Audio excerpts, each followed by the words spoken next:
Supreme and Nike.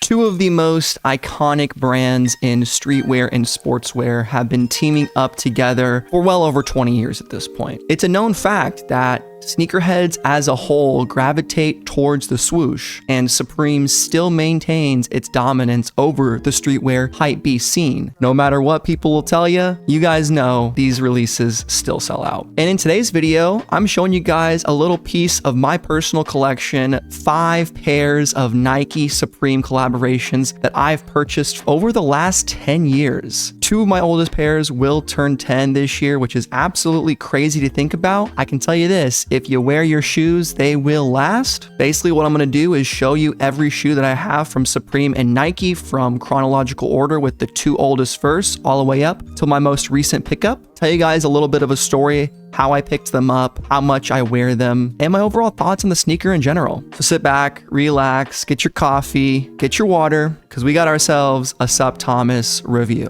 All right, here we go. The first shoe I'm showing you guys today, I purchased all the way back in spring, summer 2015. It was a small Nike SB collection, and it is the Denim Nike SB GTSs. Now, as you can see, my laces are getting keyed out a little bit by my green screen, but these aren't even the real laces they came with. I actually did a lace swap with a random pair of Ronnie Figs that I had. I still don't know if I like the yellow contrasting hits, but it does accent the gold Supreme script on the back. But these guys retailed at a whopping $88. Can you imagine that price today on a new Nike SB release from Supreme? It was pretty great because back in the day, I mean 10 years ago, not that long ago, Nike sportswear did have some pretty affordable sneakers like the Roshe Run. And when I saw these, I really saw a nice casual Vans-like skating shoe. And while I don't skate, it looked like a pretty nice sneaker to pick up. And at $88, it was kind of a no-brainer. They released in 5 different colorways. You had white, yellow,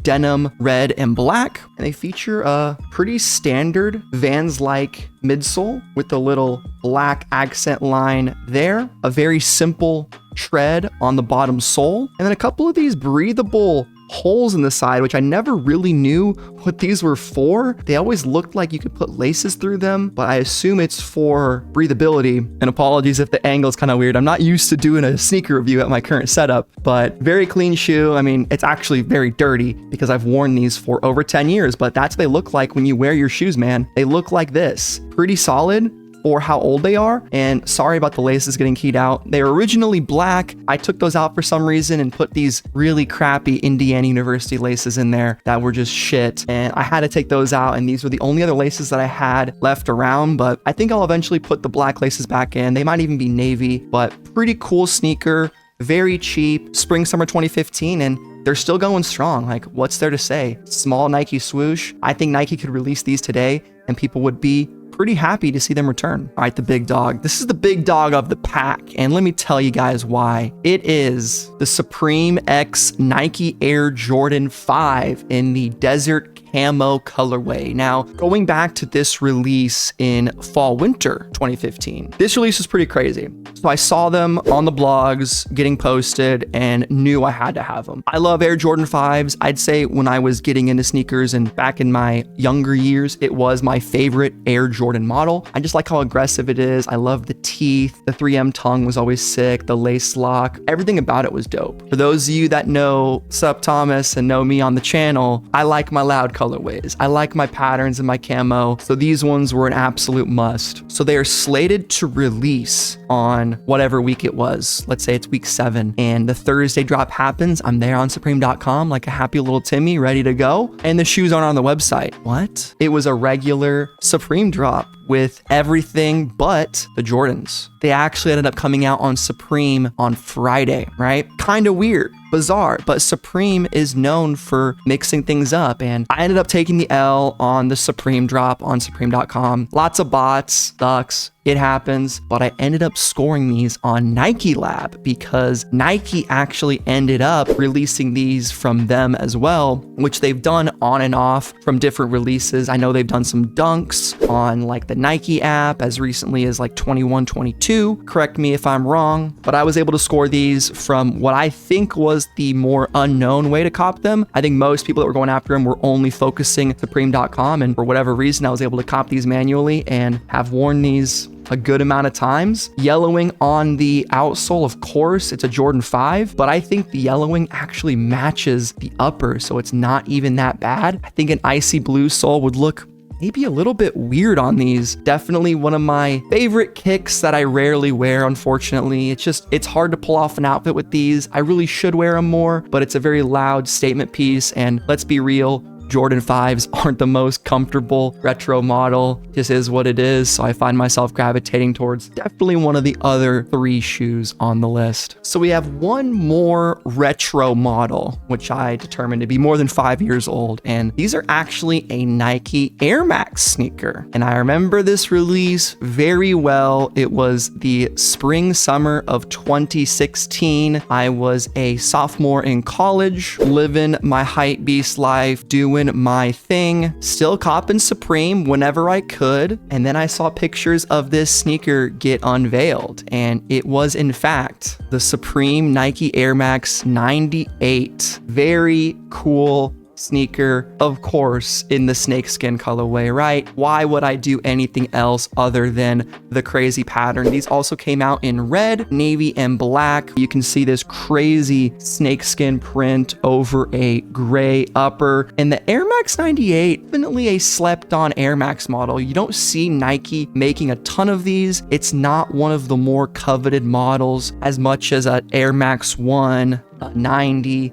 even like a 95 and 97, I would say, are more coveted than the 98. And that's what I love about Supreme and Nike, guys. I say it time and time again, but oftentimes we'll do a little bit more obscure models. And what's not to like about this? It's got a cool shape, small Nike logo, Supreme branding. You got the old school Air Max in the circular font. Pretty nice tongue. They're comfortable with the full air unit. These ones do have a little bit of scuffing on them and a little bit of a dog bite right there. I was at someone's house one time and their dog got a hold of these, and hypebeast's worst nightmare is having a dog destroy their sneakers. But I couldn't be that mad. It's a dog. What are you gonna do? Man, right there. What the dog doing? Yeah, part of the sneaker is fucked up, but I wear them, so who fucking cares? I'm not gonna resell this, and that's the way I looked at it for many years, and it's the way I still look at it in some ways today, especially for personal items. But these do have 3M hits as well. I believe the Supreme hit on the back is 3M. Can't really tell even if my camera is so bright, but if you did a flash, it would have 3M on it. I really liked these over the other ones. The other ones were a patent leather, which I don't love on sneakers. Jordan 11s, I've tried them on. I've never liked them, so I've never owned a pair of Jordan 11s or too many other sneakers with patent leather. I can't even think of a single other sneaker that I've had with patent leather on it. And when I saw these with a snakeskin print, they have a bit of a texture to them. I think they're sick. They're surprisingly more wearable than you'd think, very comfortable, and definitely a sneaker that I try to bust out a couple times a month because they look great. And this year is Year of the Snake in 2025. So we definitely rocking the Air Max 98s this year. Speaking of snakeskin, I didn't even put these together, but I have another snakeskin Nike SB model. And no, it's unfortunately not one of the blazers from old. I wish it was. Some of that older early 2000s Supreme stuff are my favorite Nike collabs of all time. All of those old school dunks, just incredible sneakers. But when I saw these release, I was like, damn, these are kind of clean. The price wasn't too bad. The only thing I might regret is I think I bought the wrong colorway. I'm talking about the Nike SB Blazer mids in the black and snakeskin colorway. I think these are still pretty slept on, and you can pick them up right now on StockX in brand new condition for pretty cheap. After taxes, my size 10.5 comes out to $125. That includes shipping. The retail was $118 on these, and the price is a little bit higher than on the denim pair. And I wish I bought the denims, but at the time I saw the denims and was like, I already have a denim pair of shoes. These ones right here. Look at that freaking filter. So who needs 2 of them, right? Let's get a different colorway, which is black. But the problem is an all black sneaker, I just don't see myself gravitating towards putting them on. Maybe these just need a lace swap, but I do like the laces and the gold that they came with. They don't have any Supreme branding on them, but the Supreme Nike swoosh right there on the tag is very dope. Very simple outsole, literally the exact same thing as on the GTSs, with the same insole that's featured also on every single Nike Supreme collaboration. And I like these. I like blazers.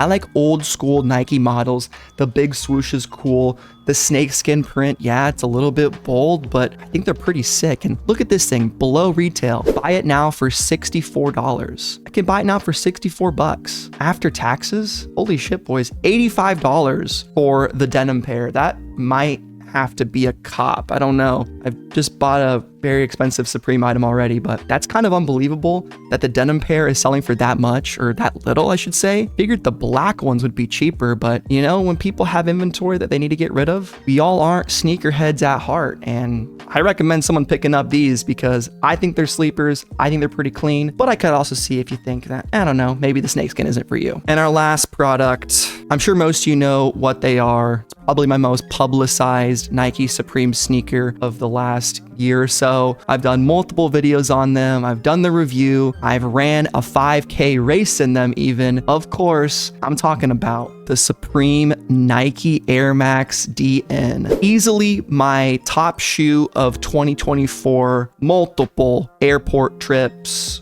I'm talking vacations, thousands of miles have been walked in these, and I'm not even kidding. Maybe hundreds, but probably not 1,000, but you know what I'm saying. I've walked a shit ton in these, and they came out not too long ago. Again, the green screen is keying out the dark emerald back hit right there. But the interesting thing about these is the Air Max DN was Nike's brand new Air Max model for 2024, and they decided to have Supreme debut them. So I thought these were gonna be a good investment. I had to use a bot to get them. Unfortunately, these were impossible pretty much to cop without a bot, and they also were the only item releasing for week 2 of spring summer 24. So it was tough to get your hands on them. They didn't make a lot of pairs. I've heard rumors saying there's as little as 4,000 to 8,000 pairs. There's also a silver bullet friends and family edition that goes for thousands of dollars. Asking price on these right now is in the mid 330s on StockX, but it was $170 retail price, and I don't know if I would justify picking these up for resale. They are a very comfortable sneaker with the most modern tech in Air Max, but there's really not much special about them. They have Supreme on this side. It's kind of hard to tell in certain areas of light, but when it's picking up that light, you can definitely see it. And then the cool part is on the air bubble.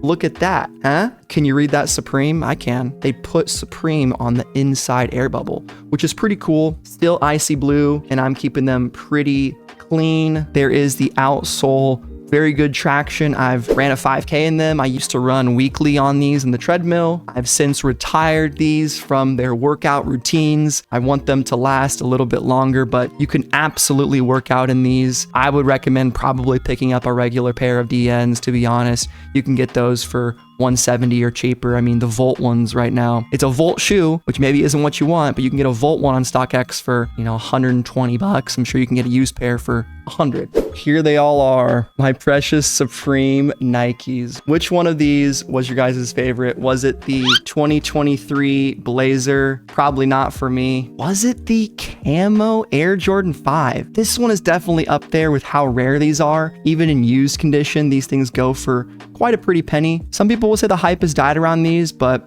with Jordan Brand not even doing Supreme shoes anymore unless we get a collab this season, I don't know. I think these are a nice piece of Supreme history to hold on to, in my opinion. You're the Snake Boys, huh? Air Max 98s, pretty clean. I like these a lot and definitely need to wear them more this year. Or was it two of the most dailyable shoes? The GTS Nike SB. I promise you these laces are yellow in person. Just to prove it to y'all, this is what they look like when you don't have green screen effects keying out your camera. Very clean sneaker. And finally, was your favorite one the Air Max DNs? I can say in terms of wearing them around, how much I use them, these are easily the workhorse of the bunch. Very easy daily use case of walking around town, doing anything and everything with the Air Max DN. So I love these probably the most for wearing and comfort. And in terms of a collection piece, in terms of a grail, you might say, I was really happy to get these. I loved Jordan 5s, and 2016, you guys know, it gets brought up all the time as this hype year of when streetwear was at its peak, and these released just before all that craziness in the fall of 2015. So for me,